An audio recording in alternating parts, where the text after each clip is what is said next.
And welcome once again to Investor's Edge. I'm Gary Kaltbaum, your host. Hey, thanks for being with us today. Glad you're here, ladies and gentlemen. Happy that you are listening. It is July 23rd, 2025. I had to look a second time. 23 is my magic number. It is July 23rd. And as always, we have lots to talk about, lots of moving parts in the markets, in the world. And we will cover every one of it seriously, with no agenda, no ulterior motive, no bias. We'll just tell you what's working, what's not. We're in the midst of earnings season, and there's a lot of jello moving on the plate, ladies and gentlemen. And may I state for the record, a lot of good moving on the plate. Simple as that right now. First off, if you do not get this radio show in your city, we'll post it at GaryK.com. We'll also post it on our Twitter feed. And if you don't follow us on Twitter, I said Twitter, no, it's X. I got to get used to X feed. And if you don't follow us on X, you should. If you'd like to email us, just be nice. So, ladies and gentlemen, the big stories as I see it, and I'm thinking you know, is trade deals. Back in April, the president put on these massive tariffs, that absolutely crushed the markets. And as you know, he immediately went to pause because he was crashing the markets. And during that time, from April to now, what we have received was threats, empty threats. Threats, empty threats. What do we mean by that? Oh, we're going to put a 50% on May 15th. Oh, we're changing it to June 1st. Oh, we're changing. You get my point. We give them credit for recognizing what they were doing. They had 145% on China, took it down. I don't even know where everything is at this point in time. So now we're at the point where deals are being cut. That's what we're told. And we're all well and good. The latest being Japan. Now, you can go read up about it and get to decide for yourself. The next is the European Union. I think that's 26 countries. That's huge. The European Union is as big as China. China supposedly is a little bit tougher, but in the works. It is just my opinion, and I have stated this on several occasions, more than a few. I don't think the markets are going up because of trade deals. I believe markets are going up because getting rid of tariffs gets the president out of the way. What have we told you? If we were president, we would lower taxes, less regulations, get the hell out of the way. But no, all these tariffs.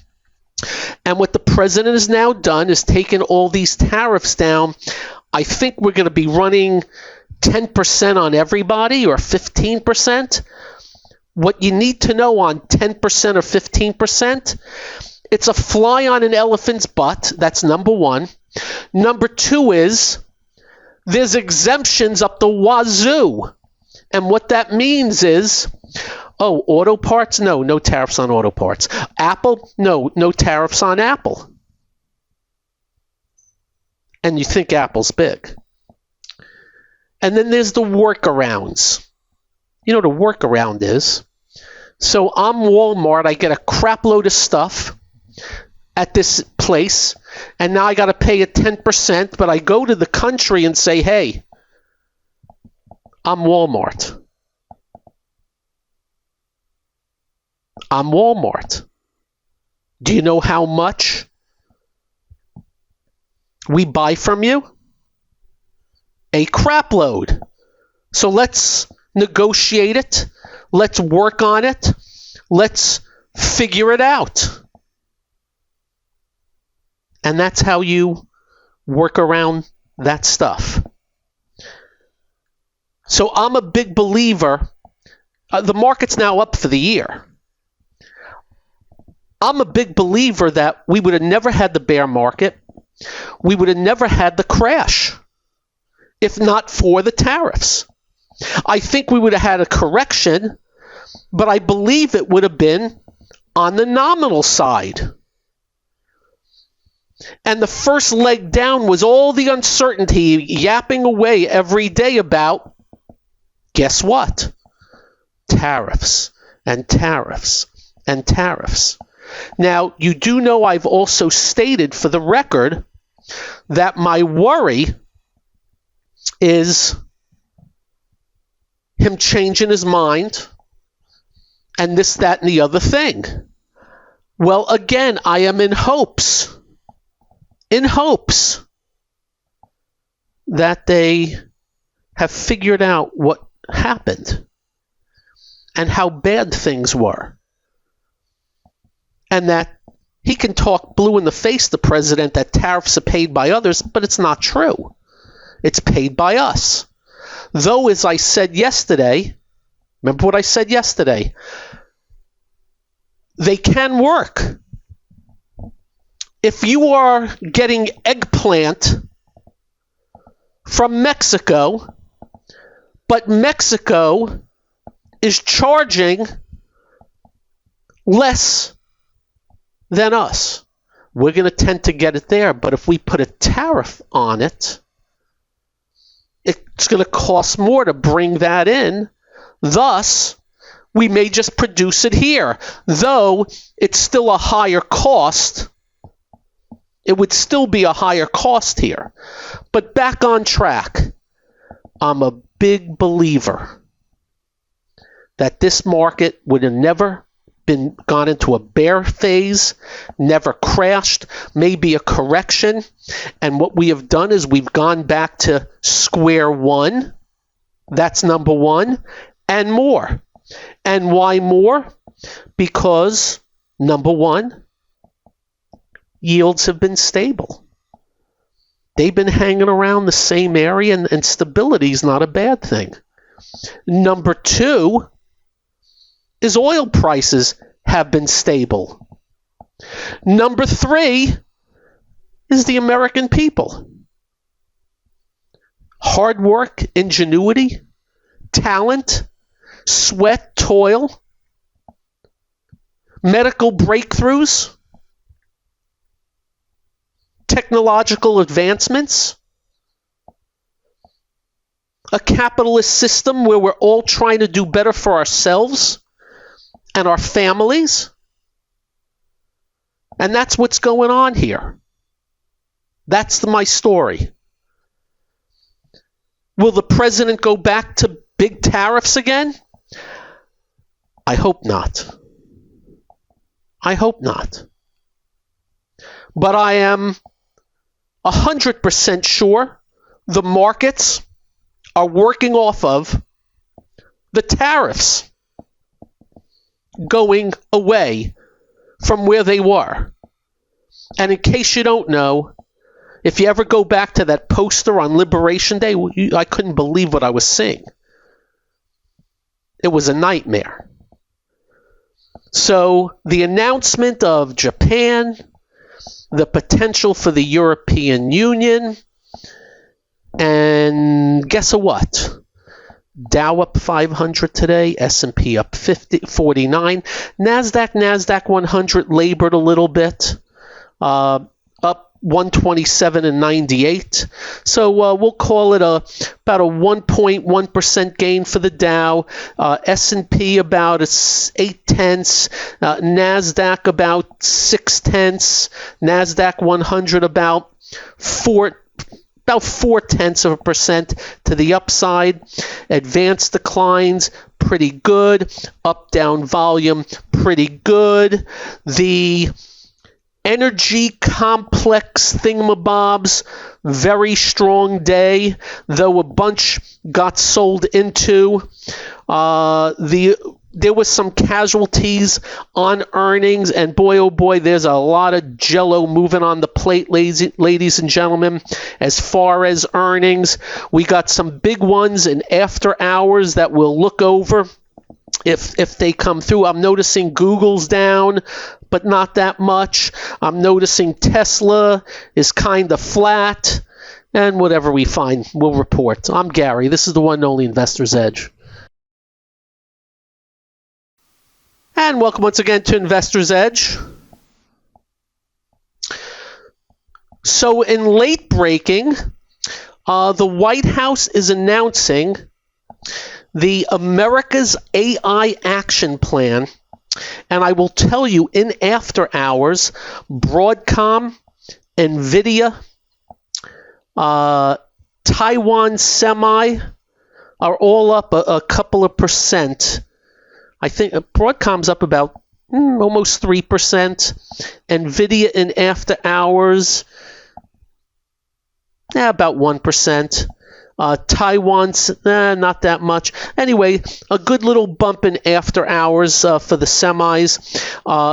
What they're saying is they want to export American AI, will partner with industry to deliver secure full-stack AI export packages, including hardware models, software applications, and standards, enabling innovation and adoption, upholding free speech and frontier models. I don't know what the hell that means, but I got to tell you something. Not on everything, but a lot. Take away the tariffs, which I am completely against. A lot of things the president is doing on business, I dig. I dig front and center. You didn't see anything like this under Biden. Never. Biden? Business? The only business he liked is the one where he benefited. Though Trump is doing a little bit of that too. But I am pleased that a lot of this is front and center. And by the way, in the aftermarket, a bump up, and we'll see what happens overnight. But strong day today. In the Dow, this Caterpillar type industrial trade on horrible earnings and sales, they better recover. Up 10, that's 65 Dow points. Boeing, supposedly Japan's going to buy some Boeing jets, up 5. American Express bounces after getting trashed. Goldman was up 17 today. Looks like it wants to break out again. JP Morgan may look like it want to breaks out again. Even United Health was up 7, and that stock's been trashed. And that's that. A little update on aftermarket, if I can find it, because Tesla is one of those high beta names. So they reported earnings, and I got to see if I'm correct on this. 40 versus 52 last year. They met estimates. 40 versus 52. So earnings were down 12 cents from 52, down over 20%. Sales were, let's see, 22.5 billion, less than estimates, and down from 25.5 billion. So sales and earnings down for Tesla, but the stock is up in after hours. Let's see how much. I got it up $3, which is small, but that can change. You know they're going to do a conference call, and you know they're going to talk it up left and right. But boy, oh boy, for the record, they're going to have to reaccelerate earnings and sales, or else. What else today? Do I even have to talk about what didn't work? I mean, there were stocks that were down. I know Fair Isaac was down $22. I saw that. but there were some pretty darn good movers today. Japan and Japanese stocks benefited from whatever the deal is, and I can tell you Toyota Motor was up 23 to 193. And the Japanese banks had a nice little move today also. I have yet to read into the deal, and I got to tell you what was weird was the guy who ran Japan stepped down. I don't know what the hell that means. But anyway, I don't have much complaint. I will tell you Bitcoin was down, gold was down, even though the dollar was down a little bit. Small and mid caps had a decent day today. They're benefiting from better broad market. As I said, strength in the banks and financials. Oil prices were hardly up, but the OIH was up $13 to $250. Now, the other oil ETFs weren't nearly as much, and that was an outcome of, let's see what I can find for you in the oil patch. How about Baker Hughes was up almost 12% today on their earnings, and that's part of the OIH. Halliburton was up 3%. They've been in bear market. Schlumberger 3%. So good day for that. So all I can tell you, on April 22nd, the market confirmed a higher low and what we call and said on this show a follow-through day, a confirmation day. And I have to tell you, the big indices have given no trouble since. Seriously. Have given no trouble since. I think there was one scare day since April 22nd. Towards the end of May, there was like one scare day. But the big indices have not broken once. The 21-day moving average on the SPY, on the QQQ, not finished below the 21-day. Screw the 50-day, which is more important. That's the real big one. So just letting you know, that be the story. And if anything changes, you know you're going to hear it from us. What else today? China's better, but still, it's getting there. And as I said earlier, the energy / construction / all this talk of AI build out / those stocks were very strong today out of the get-go, though some did pull in pretty hard. But overall, what can I tell you? There's going to be a lot more earnings to come. We have no idea what anybody's going to say. We have no idea how the market's going to react. I saw some today where estimates were missed and the stocks went up. I saw some today where estimates earnings were strong and went down. Welcome to my world. And as I go through, I see IBM reported down $14 in the aftermarket. That's not a good one. And that's in the Dow, by the way. 601 to 624. That's down about 90 Dow points for tomorrow morning. And of course, all that can change into tomorrow. Up next, this, that, and the other thing, or whatever else. This is the one and only Investor's Edge. And welcome once again to Investor's Edge. Thanks for being with us today. I am furiously trying to keep up with the earnings reactions after the close. But again, the big story today is they're cutting deals. And they're getting rid of the frickin' tariffs. And when I say getting rid of, we're told that they're going to be keeping 10 or 15 on everything. But I repeat, workarounds, exemptions up the wazoo. Now they're telling us, oh, look at all this money into the Treasury. They're tax hikes on businesses here. and potentially the consumer. That's all. And they can talk blue in the face and lie to us. We know better. But as we repeated,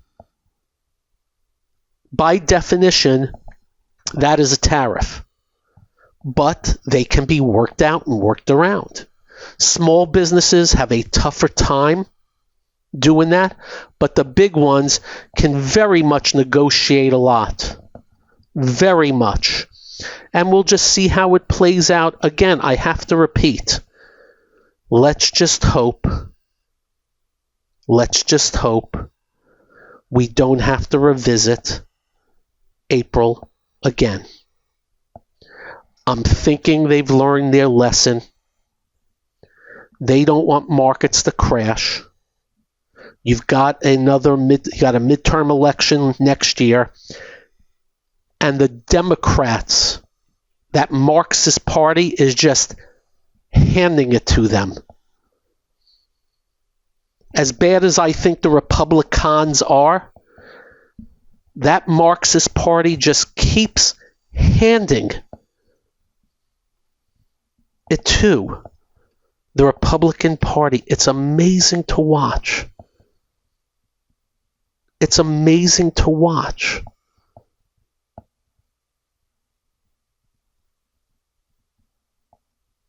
And do you know where I bring this up?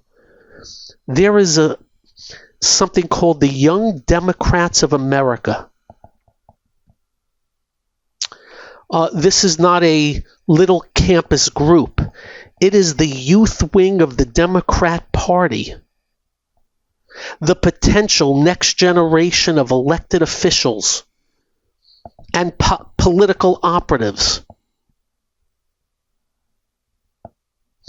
The young Democrats today, let me put it best. And I'm amazed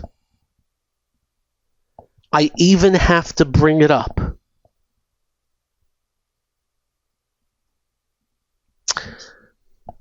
Not North Korea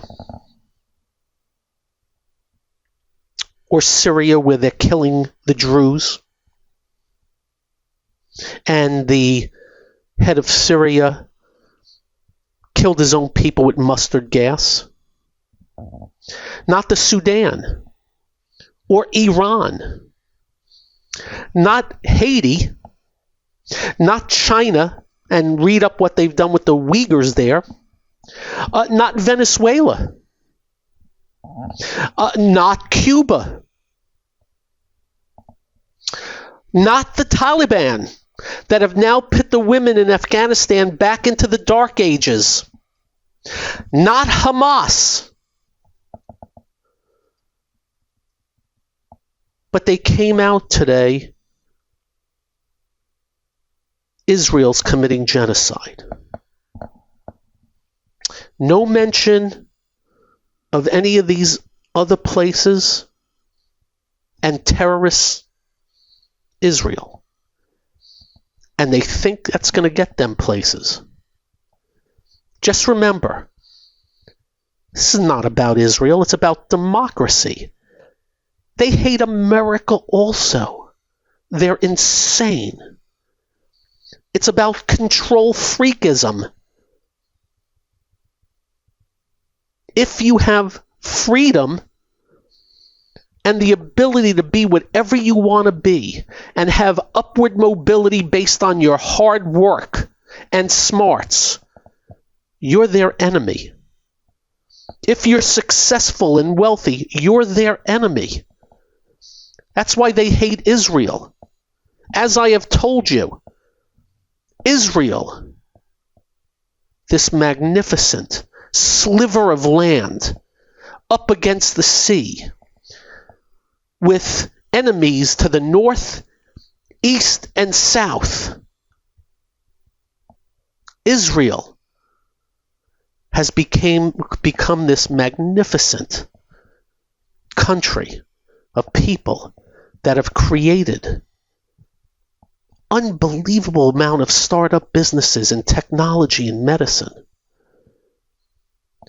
Drive the highways of Israel.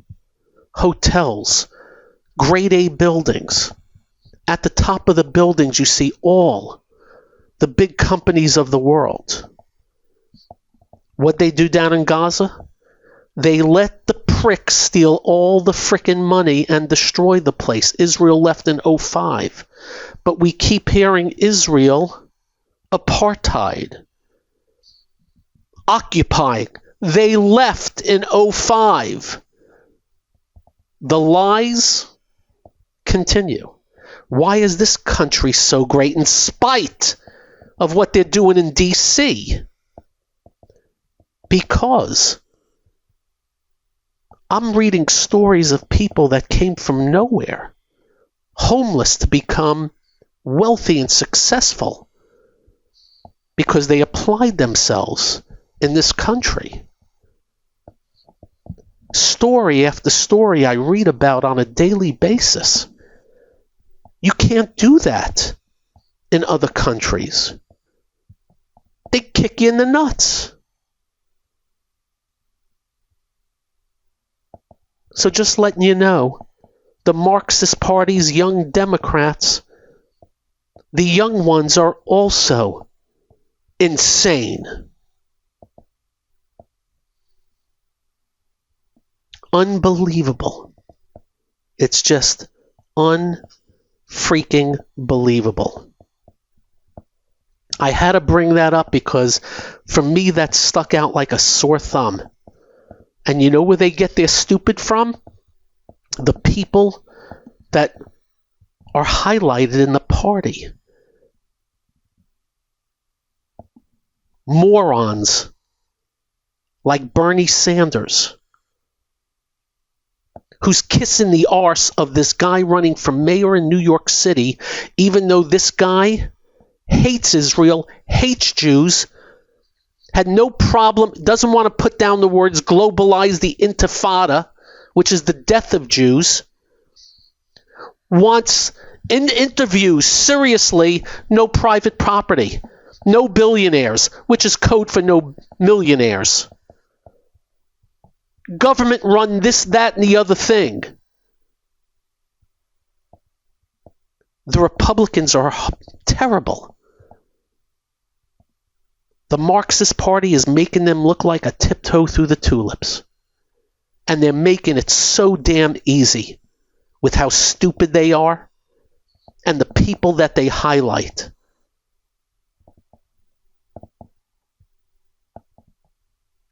That's a little of my take. Little update on big earnings. In the aftermarket, IBM closed at 282. I got it at 267. Tesla closed at 332 and change, 331. Not even moving. Google closed at 190 and change, 187 and change. Chipotle closed at 50, almost 53, under 48. I could have told you that. I go to Chipotle. I get the double chicken with the corn and the not hot tomato stuff with brown rice. And when I go there, I speak to them and they tell me, at least a couple of the ones I go to, not very busy. Anyway, Chipotle's down in the aftermarket also. And ServiceNow, the stock just got trashed recently, closed at 956. It's 1016, up $50 in the aftermarket. That's a good one. And I think those are the important ones after the close today. A lot more in the next couple of weeks, ladies and gentlemen. Hey, up next, anything else I can come up with. I'm Gary. This is the one and only Investor's Edge. And welcome once again to Investor's Edge. So, back on the markets. Gold down today because I think it's the anti-market thing. Strong day, gold goes down, I guess. I think that's what happened. But gold, 13 weeks of range, looks like it wants, if it breaks above 317, it's out of here again. broad market better? And what we mean by that is, how many months did we go where I said to you, 80% of the market is comatose and dead and a void? Many. But they're all coming on. It has to do with the economy is in shape. Interest rates are stable. Oil prices are stable. And the deals that are getting done back away from the heavy-duty tariffs. And in case you don't know, they've moved again the August 1st to, I think, August 15th or whatever, and Besant came out and said, yeah, we can, move that a little farther also. So big talk, not a lot going on. And if we end up with 10 or 15% tariffs on everybody, let me just state for the record, I think the jury will be out. How much of effect that will have? My answer is I don't know. But it would be a tax on here, notwithstanding the workarounds, the exemptions, and the negotiations. And as I stated, that can be done. Now, we're being told that the Treasury is getting a bunch of money. They are. Why? In case you don't know, and it basically, Trump is actually telling you he's lied about everything on tariffs, that they pay for it.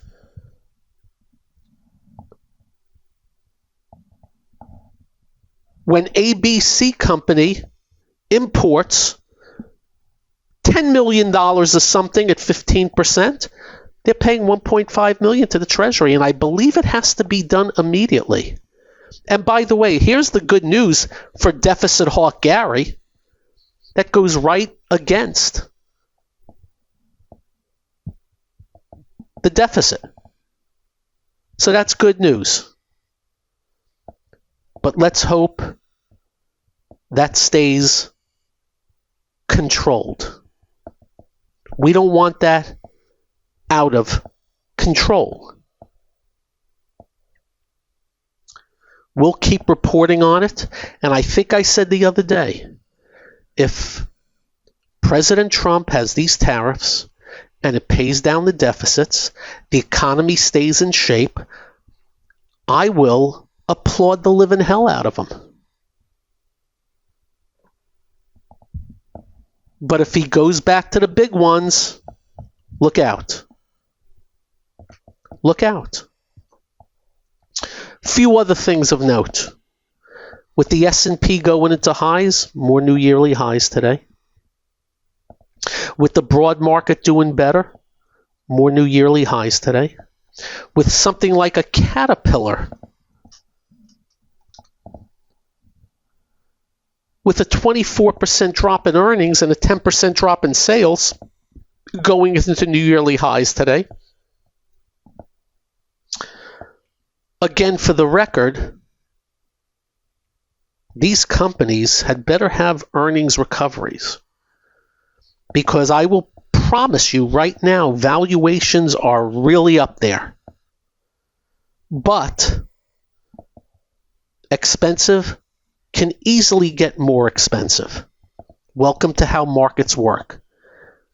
And at the end of moves, greed is so up there, they'll pay any price for anything, and you're seeing it in some of the froth and some of the speculation that is going on in the market right now in a lot of weird stuff.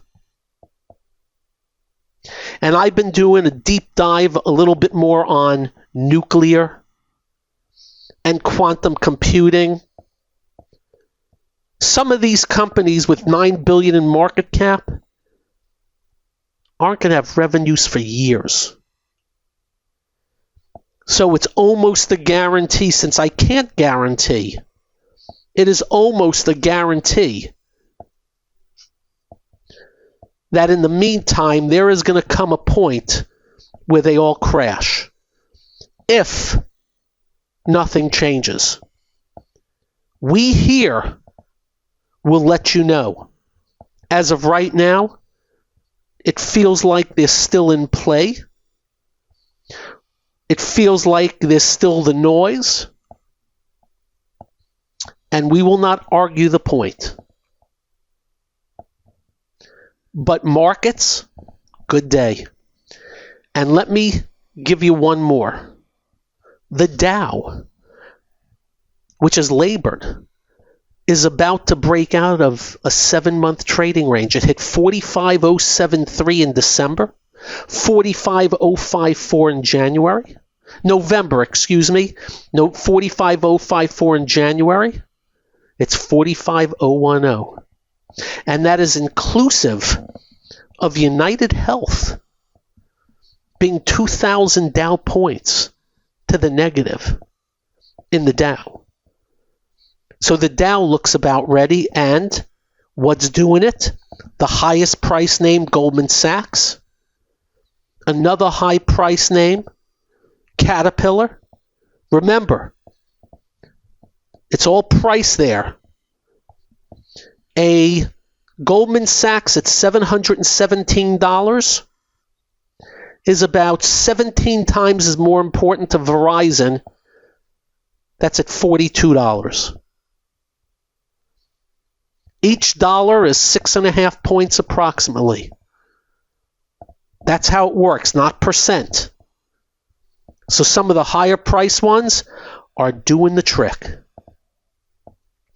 Hey, that all said, you have a great evening and drive carefully.